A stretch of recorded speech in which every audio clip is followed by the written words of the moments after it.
لیکن یہ عزت انسان کی ختم کیسے ہوتی ہے؟ کلام مجید میں بہت سی قوموں کی مثال دی گئی، ان کو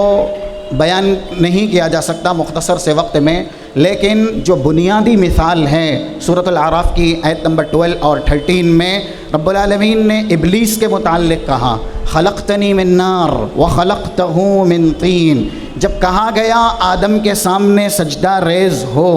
تو ابلیس نے کہا کہ مجھے آگ سے پیدا کیا ہے اس لیے میں سجدہ نہیں کرتا۔ پھر اس کے بعد رب العالمین نے کہا قال فاہبط منها فما يكون لك ان تتكبر فيها فاخرج انك من الصاغرین۔ ابلیس کو جنت دی تھی، کیا دیا تھا؟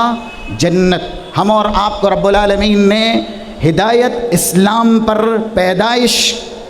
دی ہے اور ہماری تخلیق کی ہے، اور ایسے ہی رسول اکرم صلی اللہ علیہ وسلم کی اس حدیث کے مطابق بھی ہم اور آپ کی تعظیم اتنی زیادہ ہوئی ہے جیسا کہ ہماری نسل جس سے چلی ہے حضرت آدم، جب ان کی تخلیق کا وقت آیا کلام مجید کہتا ہے سورہ صاد کی آیت نمبر 75، اللہ نے کہا قال ما منعك ان تسجد لما خلقت بیدی، میں نے اپنے دونوں ہاتھ سے جس کو پیدا کیا ہے اے ابلیس اس کے سامنے تجھے سجدہ کرنے سے کس نے منع کیا؟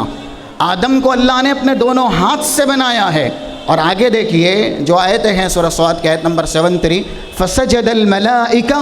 کلہم اجمعون، ایک اور دو تین فرشتے نے نہیں، بلکہ اگر ترمذی کی روایت ہم پڑھتے ہیں یا سمجھتے ہیں تو جیسا کہ 2312 نمبر کی حدیث ہے، رسول اکرم صلی اللہ علیہ وسلم ارشاد فرماتے ہیں اطت السماء یا اطت السماء وحق لها ان تئط، آسمان چرچراتا ہے، اس سے آواز نکلتی ہے اور یہ آواز نکلے گی بھی، کیونکہ لیس فی السماء موضع 4 اصابع الا وفیہا ملک واضع جبہتہ للہ، آسمان میں 4 انگلیوں کے بقدر بھی کوئی ایسی جگہ نہیں ہے جس میں کوئی فرشتہ اپنی پیشانی کو اللہ کے سامنے سجدہ ریز نہ کیے ہوئے ہو۔ 4 انگلی کے برابر بھی پورے آسمان میں کوئی بھی جگہ ایسی خالی ہے ہی نہیں جس میں فرشتہ سجدہ ریز نہ ہو، اتنے زیادہ فرشتے ہیں۔ آدم کی تشریف دیکھیے، آدم کا مقام دیکھیے، اللہ کہہ رہا ہے فسجد الملائکہ کلہم اجمعون، آدم کے سامنے سارے فرشتوں نے سجدہ کیا ہے، ابلیس نے سجدہ نہیں کیا تو اللہ نے کہا قال فاہبط منها فما يكون لك ان تتكبر فيها، جنت میں سرتابی کی نافرمانی کی کوئی گنجائش نہیں ہے، اگر کبر و نخوت کی چادر زیبتن کرنی ہے